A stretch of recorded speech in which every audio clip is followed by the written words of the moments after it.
All right, welcome to Bet the Edge. I'm Jay Croucher here with Drew Dinsick. We are recording Thursday afternoon before Thursday Night Football. We're going to talk about Saints-Falcons today, Vikings-Packers, and then big Sunday Night Football game between the Bills and the Ravens. And we'll close out with our best bets for the weekend. But let's start off in the hallowed NFC South, Drew. Matchup between the two favorites in the division. The Falcons are 2.5-point favorites over the Saints. The total is 42 flat. What do you make of this game?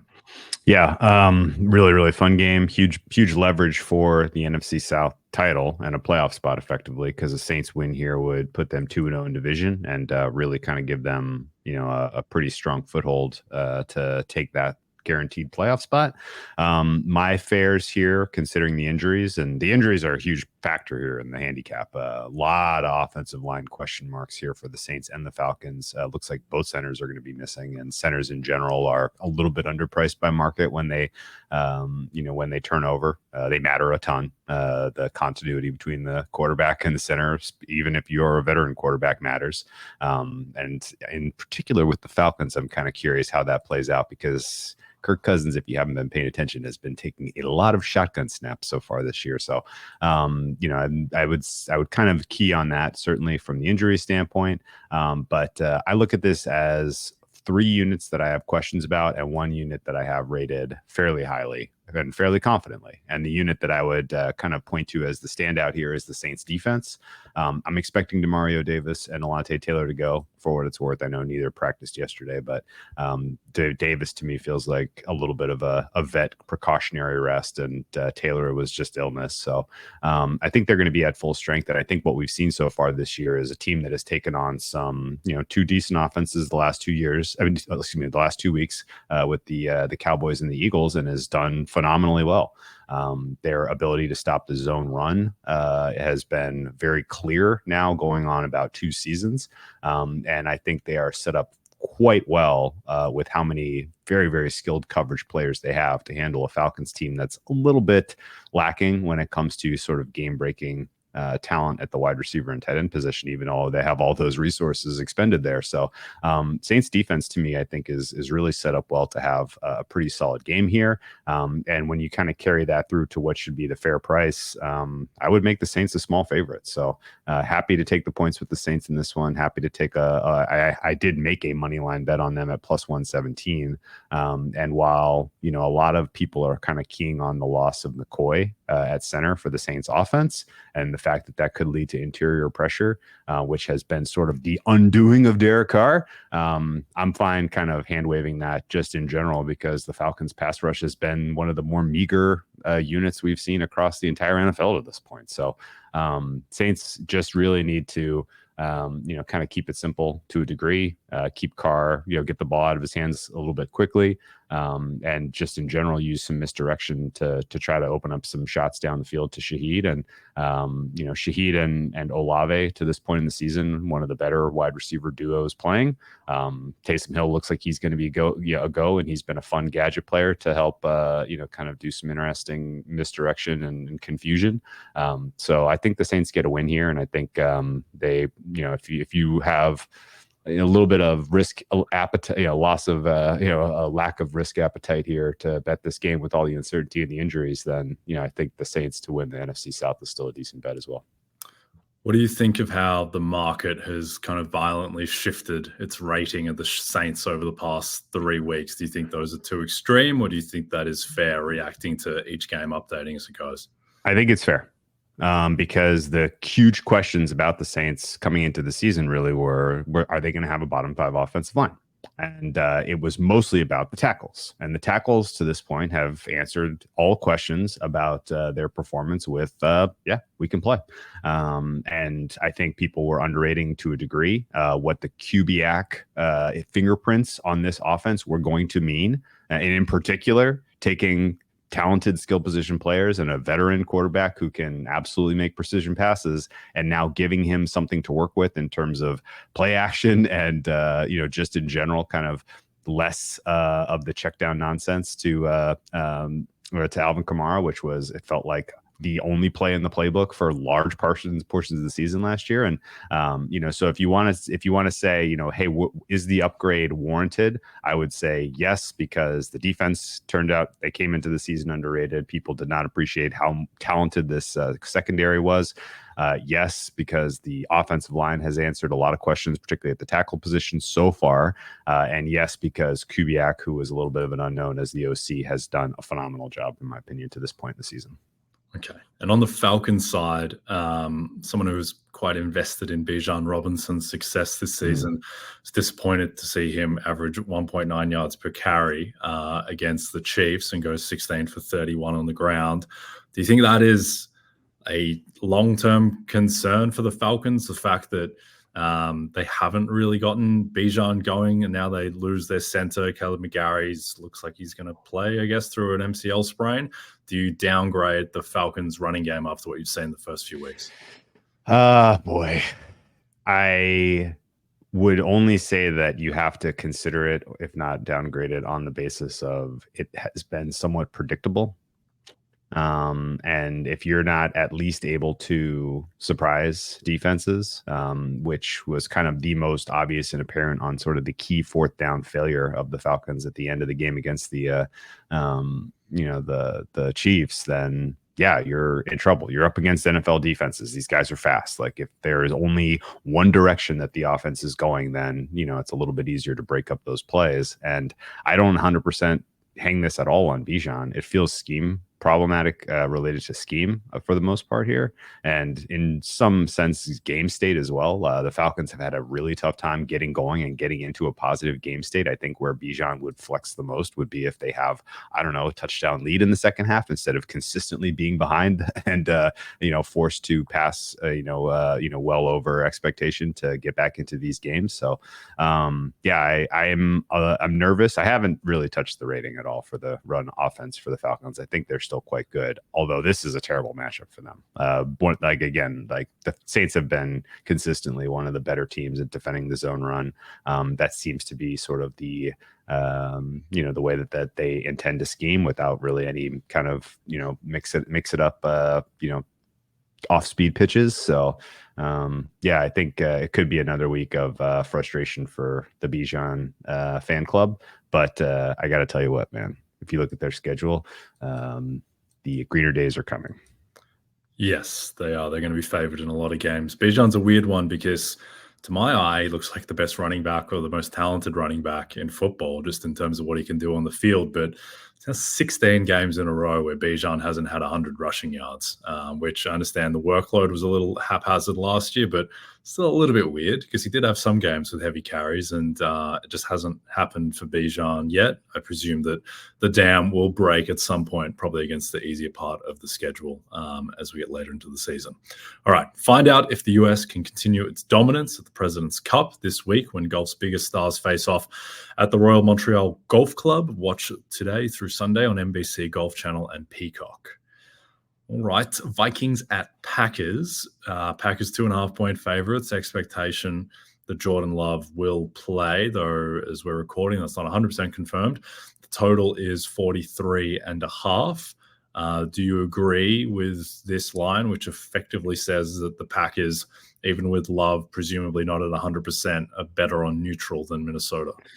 No, because I'm basically expecting sort of a C- type effort from Jordan Love here, not just because of the matchup, but because he's coming off the injury, and I don't know that the entire playbook's really going to be available for Matt LaFleur here. My fair price, considering a downgrade in Love's performance expectation, would be pick 'em. So if I was to take a side in this one, it would almost certainly be Vikings. The problem is I really just don't have a good read on the matchups of Packers offense versus Vikings defense. The Vikings defense is really, it's the story of this early part of the season. I think a lot of market ratings coming into this year had the Vikings as a bottom half of the, maybe even a bottom quarter of the NFL defense, just based on personnel. There wasn't a lot of big names. Their acquisitions were players like Andrew Van Ginkel, who people kind of shrugged about. And it turns out that the way that they've rostered this defense is kind of perfect for what Brian Flores wants to do. And it also is kind of noteworthy, I think, to point out that Brian Flores has taken an approach that was blitz heavy, quick pressure, and really just disrupt the quarterback's, kind of decision making early in the play, and added misdirection to it, kind of borrowing a lot of what Mike McDonald was doing last year for, and just in terms of just adding, making the quarterback think another beat about what exactly he's looking at in terms of coverage, where exactly the soft spots of the defense are to attack. And if you can generate quick pressure and you can cause the quarterback to sit there and think about exactly what he wants to do, your defense is going to be extremely tough to beat on a consistent basis. And we haven't really seen any signs that even the good offenses, and I would point to the Niners as kind of the quintessential example here. Like they were okay, but they really didn't have like this anywhere close to the same success as they had the week prior against the mighty Jets. Similarly, the Houston Texans, took apart the Colts. They couldn't get out of their own way against this team, and so I don't think that this is being. Defense is hard to predict. It's hard to say, best defense over the first half of the year is expected to project to be the best of the second half of the year. That never happens. But it does feel like sort of the state of the NFL from a macro sense is sort of being perfectly captured by what Flores is trying to do. And so, there's definitely a chance that the Vikings defense could be the deciding factor of this game and keeping the Packers limited. But at the same time, Packers have an amazing offensive line. Jordan Love has just so many weapons to try to hurt you with. And if that, if they can basically, nullify the quick pressure from the Vikings defense, then the Packers could have plenty of offensive success in this game and turn this thing into a shootout. The other side of the matchup, to me, I think is a lot more static, a lot less uncertain. This Vikings offense should eat. The Packers defense to me is pretty fraudulent. You look at their EPA per play and some of the kind of, pretty impressive numbers that they've put up so far, and it is wildly fueled by turnovers. I think if you can steer your passing offense away from Xavier McKinney, you are going to have plenty of success in this game. I think the fact that, kind of the clear and obvious way to defend an offense that has Justin Jefferson on the field is to use the two high safety, type of shell coverage. And that is not at all what we've seen from the Packers in terms of the way they want their defense to be. That looks like a problem. I think Justin Jefferson could have a phenomenal game here, assuming you can get him into space away from McKinney. And I think the Packers cornerbacks are kind of quietly flying under the radar, having a poor start to this season. And with the ability of the Vikings offensive line to both do a solid job of protecting Darnold and an incredible job of run blocking for Aaron Jones, I think Vikings getting into the mid-20s is a very reasonable expectation here. I couldn't make up my mind about side in total just because of my uncertainty about what you're going to see from the Packers offense against the Vikings defense. And so I elected to just play Vikings team total over 20.5 here. Small stake because it's team total market, but I think that's the right plan of attack because, again, there's a lot less uncertainty, in my opinion, about what you're going to get from the Vikings in terms of an output as compared to Green Bay. So I think the Vikings defense is one of maybe the most compelling unit the rest of the season. Because right now they are third in EPA per play as a defense, well, tied for second with Seattle.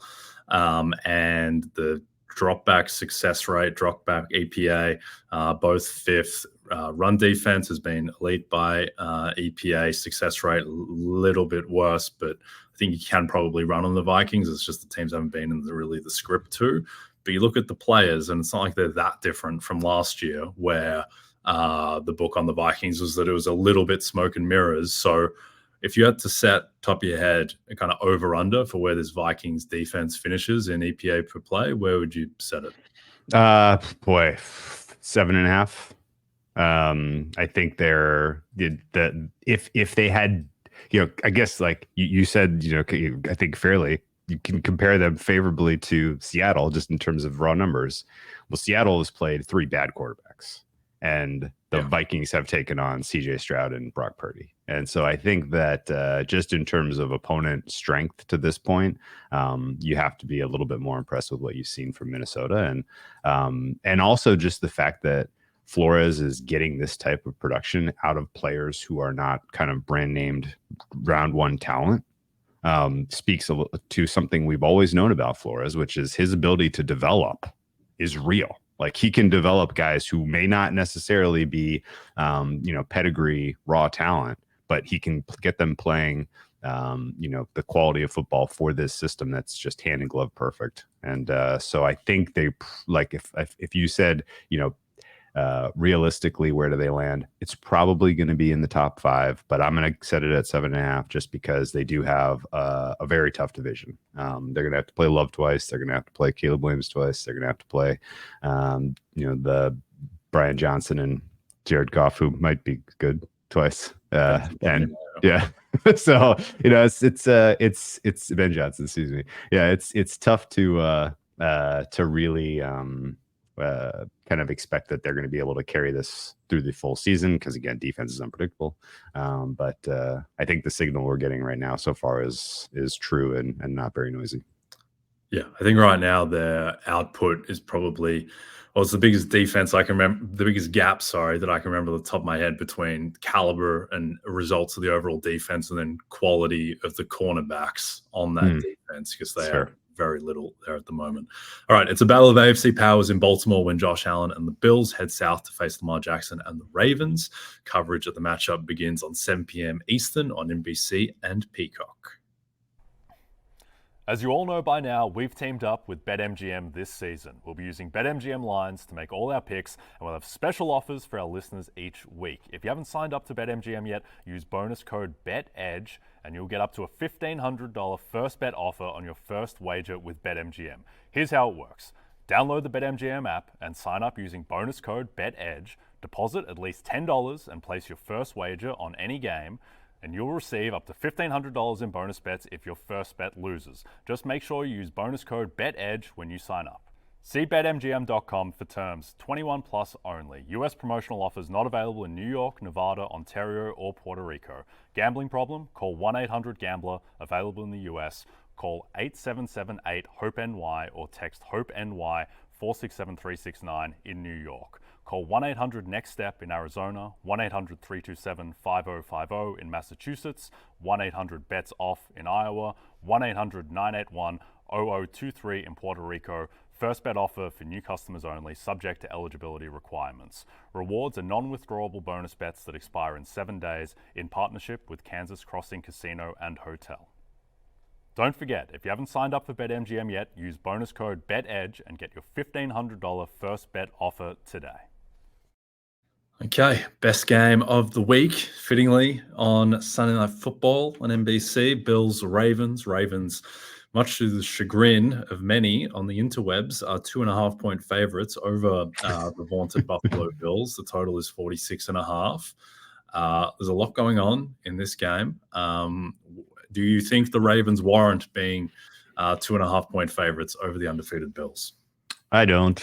And, back in the day, in kind of the former way that content was created around gambling, I think there would be loads and loads of people kind of making the same point of, this is a fishy line. What does Vegas know? And I guess I kind of see this as a market that is set up, anchored very heavily to the preseason priors. And there's reasons that would be fair. These are two relatively well-established quarterbacks. The uncertainty is pretty low. These are two well-established coaches. There was obviously turnover with the coordinators for the Ravens, but otherwise, these are two teams that I think if you are saying you have made major changes to the way you rate them from what you've seen so far this season, then you're doing something wrong. That said, I came into the season with a higher opinion of Buffalo than Baltimore. So I definitely, would have upgraded Buffalo to a degree. slightly offensively based on the fact that they are as balanced as they are run pass. I thought they might be a little bit one-dimensional from what we saw with Joe Brady at the end of last season being such a run-heavy scheme, but he has done a really nice job of preparing opponent-specific game plans to this point in the season. And I think the fact that you kind of look at a Ravens team so far where, yeah, I still have the Ravens rated as a top 3 defense. I did before the season, but boy, oh boy, do I have tons of questions about particularly the way they are, defending the pass right now. This is a big test for them against a Bills team that, is protecting the quarterback as well as anyone in football, and has a quarterback that is playing head and shoulders better than anyone else right now. And Bills for me was a pretty straightforward money line bet when we saw these numbers. I expected that, if there had been a knee-jerk reaction to how well they played against the Jaguars on Monday Night Football, and that the Bills were like a pick'em or something along those lines, then we would, we probably would be saying, yeah, this is a pass. And if the market kind of overreacted and made the Bills favorites, we might be making a case here for the Ravens. But the fact that this is kind of stuck on our preseason expectation, to me is a little bit unrealistic, considering that to this point, the questions about the Ravens offensive lines have all been answered as negative. Questions about the Ravens defense have been, particularly their ability to carry over to a new defensive coordinator in the absence of McDonald. They've been answered with negatives. The fact that they've had no one step up in the passing game outside of Isaiah Likely is a problem. And then when you look at what the Bills are doing right now, the MVP level that you're seeing from Josh Allen is phenomenal. And he seems unstoppable. So it's almost like just get out of the way and let this truck keep running. And I guess here's kind of like the real kind of quintessential point. Josh Allen is unstoppable on 3rd and 4th down to this point in the season. And he has not made any mistakes. And if he has another performance with no mistakes, and that is sort of the new Josh Allen that we're going to get for the balance of this season, then the Bills are going to be the 1 seed in the AFC, and they're going to win 14 or 15 games. If he has a regression to the player who was making 2 or 3 boneheaded moves a game in these high-profile games, then they are probably losing this game, and they're probably going to be in a dogfight for the Jets to win the AFC East. And so the decision point for, do I believe the Bills are a truck and should be the top power-rated team in the NFL, or am I going to be cautious and kind of stick to my preseason prior, kind of comes down to whether you believe that Josh Allen has grown. And honestly, the track record of him growing throughout his career is enough for me to believe that this is what you're going to get now. He's just not inclined to take the make the arm punts to try to extend the play and do something. He seems more willing to throw it away.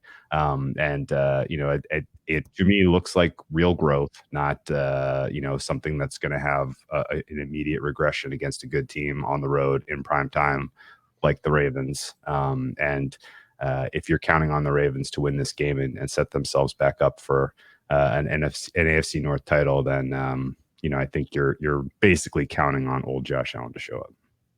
Yeah, we'll see with Josh.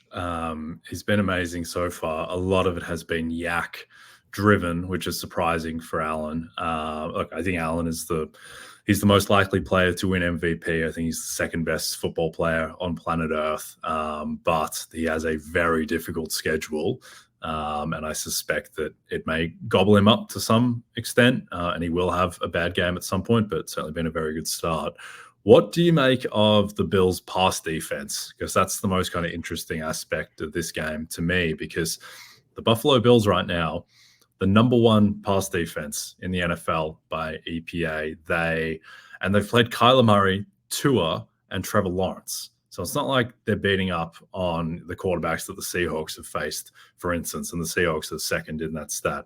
Do you think this pass defense, which, the last we saw of it last season, Patrick Mahomes was absolutely shredding them in the playoffs.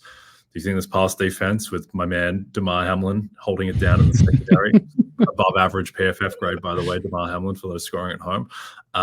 Do you think this is a truly elite unit, or have they just gotten a little bit lucky so far? This is a little bit of a trick question. Projecting cornerback and secondary play is the hardest thing to do in football. It is so volatile that you can take a look at a data set that would tell you that over the last 10 games, maybe the best cornerback in football is Christian Benford. Who? Christian Benford? He is grading phenomenally well. And the eye test, as you watch the tape against some of the high-profile plays and some of the pass breakups he's had, completely marries up with the grades he's getting. His ability to prevent separation in particular has been unbelievable. And I think that if you're going to have a breakout cornerback like that, give you top 5 level, consistent top 5 level production, and that helps you kind of alleviate some of the matchups where you've gone up against good quarterbacks with good weapons, then it's real. And this is not a especially scary or impressive group of pass catchers for the Ravens at all. And if your cornerbacks, if your CB1 is playing this well, and then everybody else's, assignment is a little softer, then as a unit, it looks phenomenal. And if the weak link is Damar Hamlin and he's getting above average PFF grade himself, then hey, this is for real and it's good and it should continue to produce results. And I don't even really see anyone on the schedule until much later in the season where I would say, you are really going to be tested here.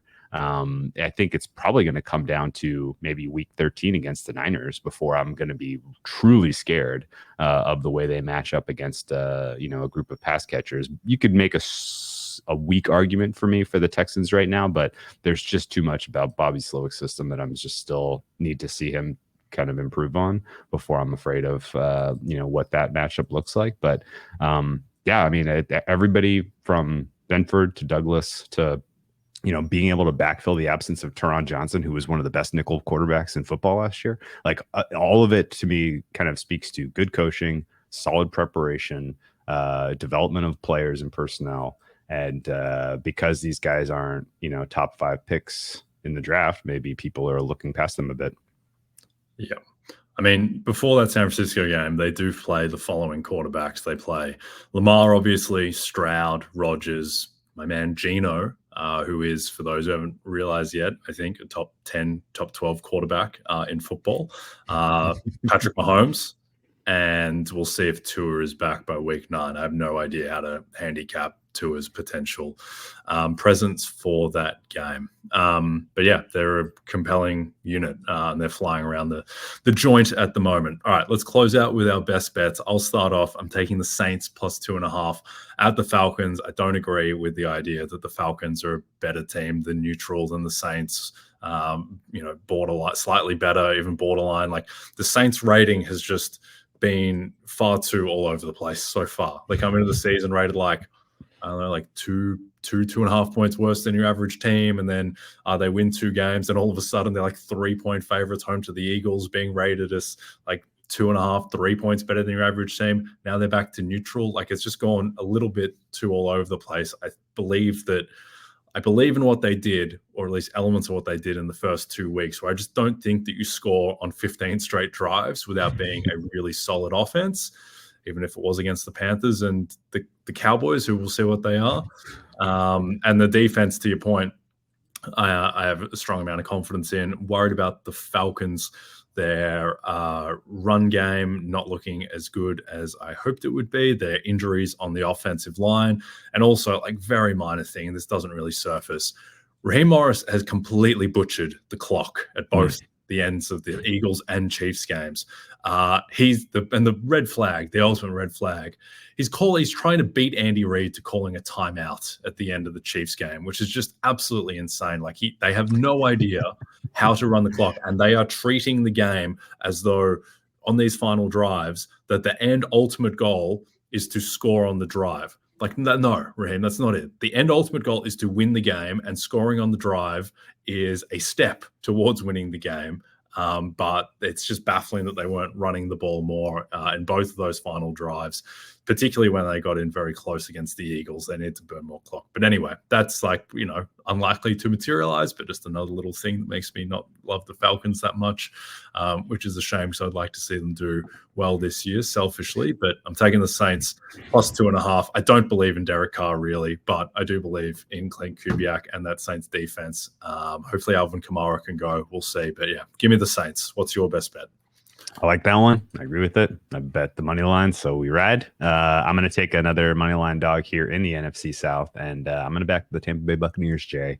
Expecting a fully healthy offensive line, that's going to matter. And when you can protect Baker Mayfield and he has the weapons that he has working with on the outside and in the slot, I think they're going to put a lot of stress on this Eagles secondary.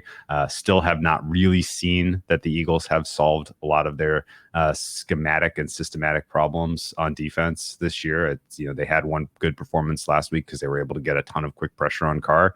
And, I think a lot of that was born out of the injury that happened in the game. So I think ultimately Baker and Buccaneers offense should have a solid performance here against the Eagles defense. And then on the flip side, this is our opportunity to see if the offseason narrative about Jalen Hurts and his ability to deal with the blitz are fixed or not.